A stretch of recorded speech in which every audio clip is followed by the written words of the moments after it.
자, 좌표축에 접하는 원의 방정식 보겠습니다. 분명히 수업 시간에 말씀드렸듯이 이거 외우면 의미 없습니다. 외우지 마시고 직접 그리라고 했어요. 자, x축에 접하는 원의 방정식은 두 가지 형태가 가능합니다. 원이 이렇게 x축 위쪽에서 접하는 형태, 또는 이렇게 아래쪽에서 접하는 형태 두 개가 가능하겠죠? 자, 그래서 우리가 이때 이 두 개의 상황을 보면서 이제 천천히 한번 얘기해 볼게요. 어차피 중심을 우리가 뭐라고 잡을 거다? A, B라고 잡을 겁니다. 얘도 마찬가지죠. 중심은 A, B라고 잡을 건데 그때의 반지름요. 자, 그때 반지름을 내가 이렇게 우리가 R이라고 쓸 수 있겠죠. 여기도 마찬가지 반지름 R이라고 할 수 있겠습니다. 그런데 재밌는 건 이 반지름이 말이에요. 지금 보니까 요 길이인데 이게 지금 뭐랑 똑같아요? 중심의 y좌표랑 위에 있을 때는 같은 걸 확인할 수 있죠.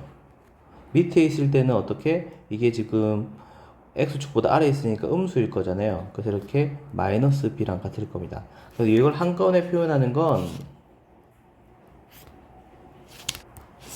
그래서 반지름이 x축에 접하는 녀석 같은 경우는 반지름이 뭐야? y좌표의 절대값과 같다라고 우리가 이렇게 많이 배우고 책에도 다 적혀 있죠. 근데 이제 어차피 절대값이 좀 귀찮고 우리가 실제로 원의 방정식을 지금 뭐 하는 상황? 작성하는 상황이잖아요. 자, 원의 방정식을 작성하는 상황이니까 실제로 원의 중심이 A, B라는 거 하고 여기에 뭐가 필요해? 반지름의 제곱이 필요한데 그래서 우리가 이것을 R을 뭐 절대값 B라고 쓰는 것도 좋지만 결국 양변 제곱하면 뭐가 되죠? B의 제곱이 되는 거 확인할 수 있죠.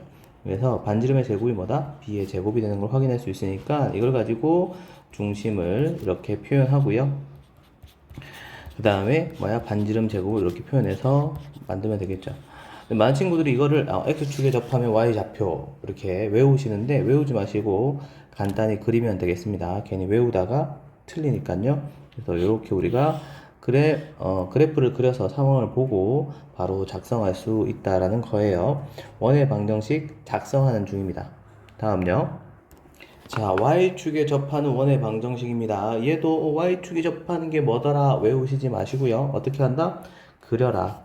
이렇게 그려서 뭐 y축에 이렇게 왼쪽도 가능하고 그림이 좀 안 이쁘죠. 이런 식으로 왼쪽에서 접할 수도 있겠고 뭐 이런 식으로 오른쪽에서 접할 수도 있겠다라고 우리가 생각할 수 있고 이것도 이제 상황을 한번 자세히 볼게요.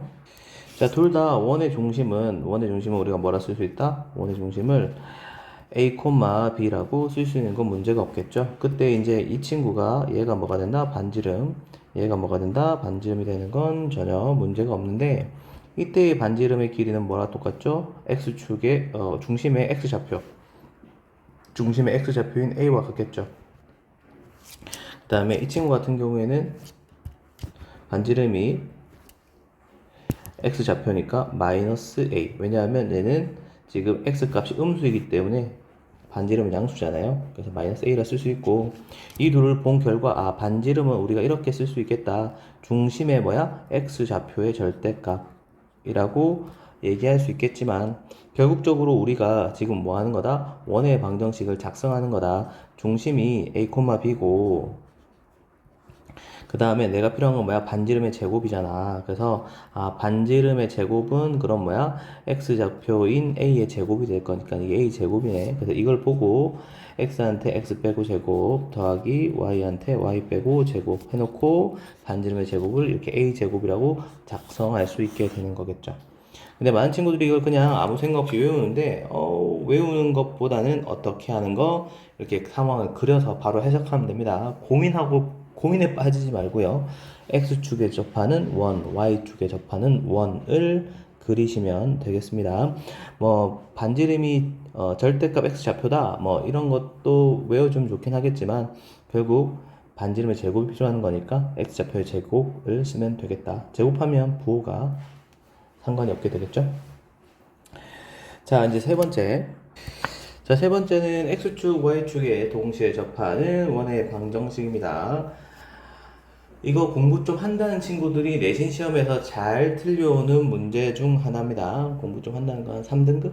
3등급 친구들이 이런 거 틀려서 맨날 2등급을 실패하는 원인이 되는 문제죠. 일단은 쌤이 계속 주장하는 건 그려라. 그려야지 뭔 이해가 되지 않을 것이냐라는 거죠. 자, 이렇게 해서 X축, Y축에 동시에 접하는 원의 방정식은 몇 가지 케이스가 가능하냐면 지금 보면 알겠지만 몇 가지 케이스? 네 가지 케이스가 가능할 겁니다. 그래서 이렇게 1사분면에서 이런 식으로 접하는 녀석도 가능할 거고요. 이런 식으로 1사분면에서 양쪽이 다 접하는 이런 형태도 가능할 거고 만난다고 해줄게요. 근데 또는 뭐 이렇게 2사분면에서 접하는 녀석도 가능할 거고요. 또는 이렇게 3사분면에서 접하는 것도 가능할 거고요. 그 다음에 이렇게 4사분면에서 접하는 것도 가능할 겁니다. 원의 크기는 쌤이 임의로 그냥 한번 잡아봤어요. 자, 여기 접한다고 할게요. 자, 그럼 이 상황에서 자, 지금 보시면 중심을 볼게요. 이 중심은 이렇게 쓸 수 있겠습니다. A, B라고 쓸 수도 있겠지만 자, 요렇게 얘가 뭐야? 반지름 길이 R이고 얘가 지금 반지름 길이 R이 되는 걸 확인할 수 있겠죠. 그래서 중심이 뭐다? R, R이 되는 걸 확인할 수 있겠습니다. 그래서 X축 방향으로 R만큼 Y축 방향으로 R만큼 올라와 있는 상황이니까 R, R이 뭐가 되는 거다? 중심이 되는 것이다. 자, 좀 자세히 또 볼게요. 자, 그 다음에 여기에 보시면 자, 이 친구 길이도 R이고 이 친구 길이도 R인 건 똑같은데 이 친구의 중심은 우리가 어떻게 쓸 거냐? X축 방향으로 왼쪽으로 R만큼 왔으니까 마이너스 R, 어떻게 위쪽으로 그러니까 R 이 중심이 되는 거죠. 얘 같은 경우에는 역시 여기가 길이가 R이고 얘 길이도 R이겠지만 얘는 왼쪽으로 밑으로 나왔기 때문에 마이너스 R, 마이너스 R이 바로 뭐가 된다? 중심이 될 것이다. 그 다음에 이 친구는 4사분면에 있죠. 그럼 이렇게 R 될 건데 얘 중심은 그러면 오른쪽으로 R 그리고 밑으로 마이너스 되는 거 확인할 수 있겠죠. 마이너스 R 되는 거 확인할 수 있겠죠. 여러분들이 자 우리가 중심을 알았고 반지름은 모두 다 R인 걸 아니까 바로 식을 작성하면 이렇게 쓸 수 있거든요. 1사분면에 있는 녀석은 X한테 X 빼고 제곱 더하기 Y한테 Y 빼고 제곱 이퀄 R제곱 이게 1사분면인 거죠.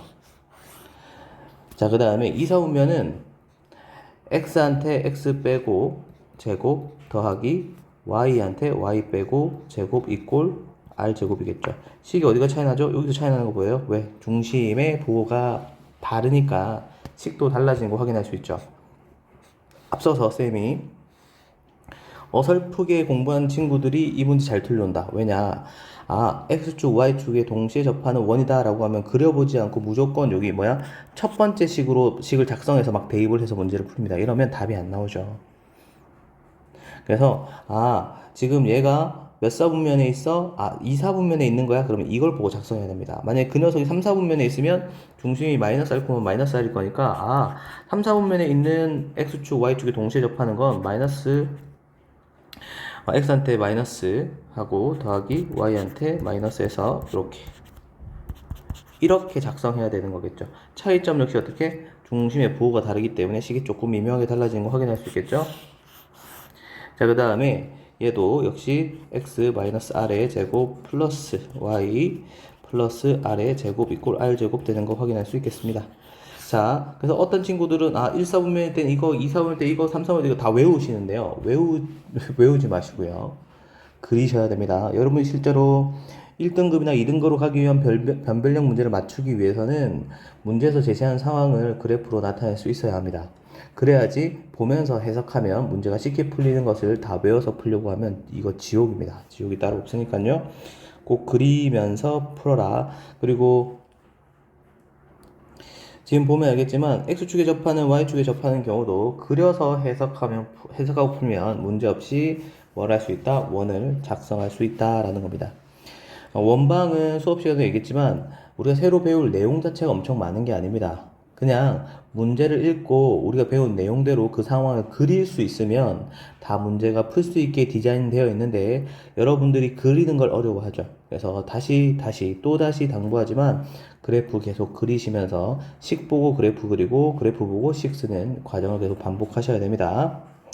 자, 좌표축에 접하는 원의 방정식은 여기까지 하고요. 그 다음에 원과 직선의 위치관계 다음 영상에서 이어갈게요. 끝.